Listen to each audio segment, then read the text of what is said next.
Everybody, this is Dream, and today we have a big 10-game NBA slate here. It's a big basketball slate, game day with college basketball having a 12-game slate and the NBA having a 10-game slate. That said, we have a lot of injuries. Can you guys smash that like and subscribe button? That really helps the channel. We don't actually have a ton of questionable tags, which definitely helps. For the Wizards, Porzingis and Morris are out. For the Nets, Simmons and Sumner are out. For the Bulls, Green, Dragic, and Terry Taylor are out. For the Lakers, LeBron is out. Russell is doubtful. For the Grizzlies, Adams is out. For the Nuggets, Murray is questionable. Gordon is probable. For the Rockets, Tate is out and Porter Jr. is questionable. For the Kings, Fox is questionable. For the Thunder, Shea Alexander is out. For the Spurs, Vassell is out and Trey Jones are questionable. For the Jazz, Clarkson and Sexton are both out. For the Blazers, Nurkic, Simmons, Winslow, and Arcidiano are out. For the for the Warriors, Wiggins and Curry are out. And for the Timberwolves, Towns is out, and Noel is questionable. And for the Clippers, Zubac is questionable.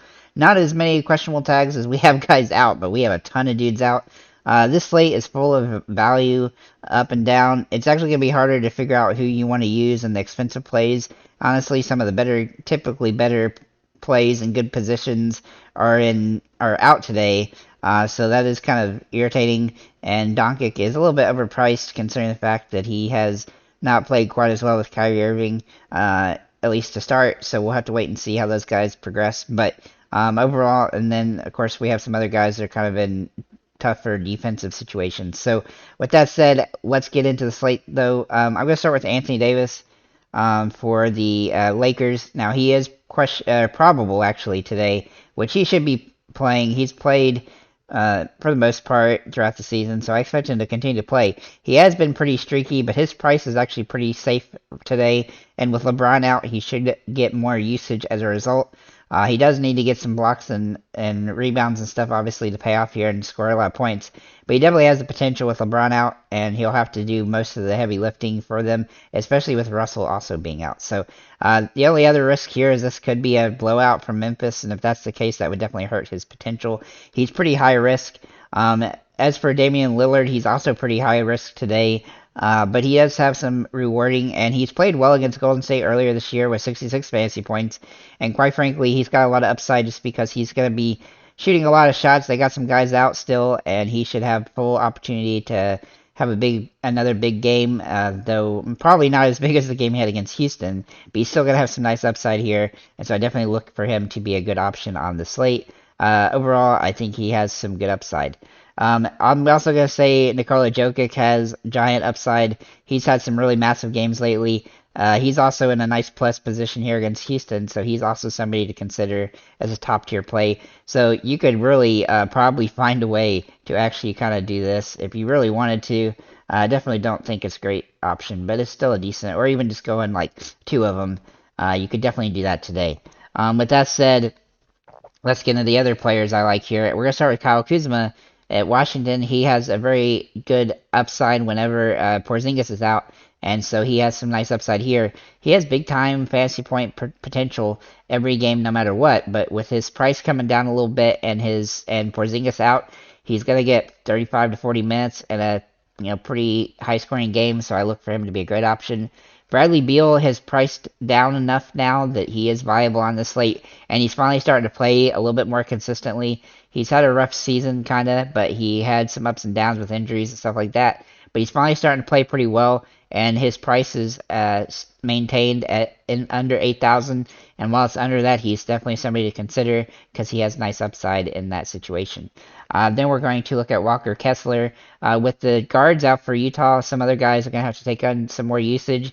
And Kessler has been playing really well. He randomly has games where he plays 15 to 20 minutes and then doesn't score that many fantasy points. But otherwise, he has big games, and his price stays lower because of that low floor situation that sometimes happens. So do keep that in mind, but I do think he has high upside on this slate and a good matchup here for Utah against the Spurs, who just don't have anybody worth mentioning. Then we're going to look at Talon Horton-Tucker, who will likely get a lot of minutes as a result of the injuries to the Jazz. With both of their point guards being out, he's going to have more usage, and so I look for him to be a great play. His price has come up, though, so it does kind of cap him a little bit, but overall, I still think he's viable on the slate. He's a high-flying player and has a lot of fun, and he should get a lot of minutes. Denny Avdija also has some nice upside today with Porzingis out. As long as he ends up starting, just make sure he does start. He'll have good upside here. He does tend to play pretty well when Porzingis is out. He had a streak of games earlier where Porzingis was out that he had really good games, so I look for that to continue here. Lou Dort also looks like a great play here for Oklahoma City with Shea Alexander out. He's been priced down for a while, and he's finally starting to rise up a little bit. Obviously, he needs to keep up the production, but he should get a full complement minutes today, and he's got a plus matchup here against Sacramento, who will both score a lot of points and be scored on a lot. Then we're going to look at Malik Monk for Sacramento. Regardless of whether Shea Alexander, if De'Aaron Fox plays or not, he should get a pretty good amount of minutes.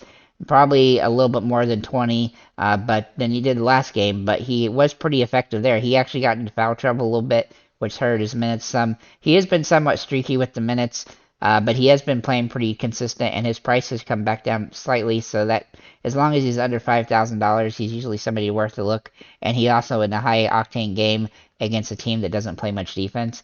Then we're going to look at Daniel Gafford, who should get more of a look today with him likely starting with Porzingis out and having more upside in usage as a result of that situation. I look for him to be a good option on this slate as well.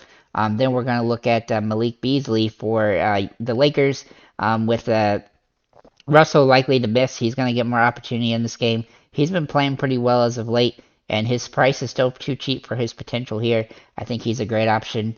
Isaiah Joe is a little bit more risky for Oklahoma City, but with Shea Alexander out, he should play 25 to 30 minutes and have some decent upside, though his price has come up a little bit, so that is a concern, but overall he's playing well enough to make him worthwhile. And then Keegan Murray for Sacramento also looks pretty interesting. His floor is right under 18 or 19 fantasy points. He's had a couple off games, but for the most part, he scores around 20 fantasy points or more, and he's got to get more run today probably, as he's been playing pretty well. They do have a kind of a logjam in that forward range, but he does tend to play decent and play a decent amount, enough minutes, and has a high, fantasy point per minute situation. So I think he's definitely viable here. And then Jared Vanderbilt, if he ends up starting for the Lakers, which he likely will with LeBron out, he should have some good opportunity here. He's been a little bit sporadic to start with his time with the Lakers, but I do think he's finally gonna start to hit some strides, especially with LeBron out. I don't think his price will stay this cheap for long, especially because he has big time upside. So overall, I think the slate is really solid. There's a lot of ways you can build lineups here. Obviously, there's some high expensive players like Giannis and Doncic and Jokic that you could also, you could mix and match to try to make a expensive and cheap slate. But overall, there's a lot of ways you can do it. There's a big slate, a lot of games, and I think there's a lot of good plays. So if you have any comments or questions, feel free to leave them below. Thank you guys for liking, commenting, subscribing, and have a nice day, guys.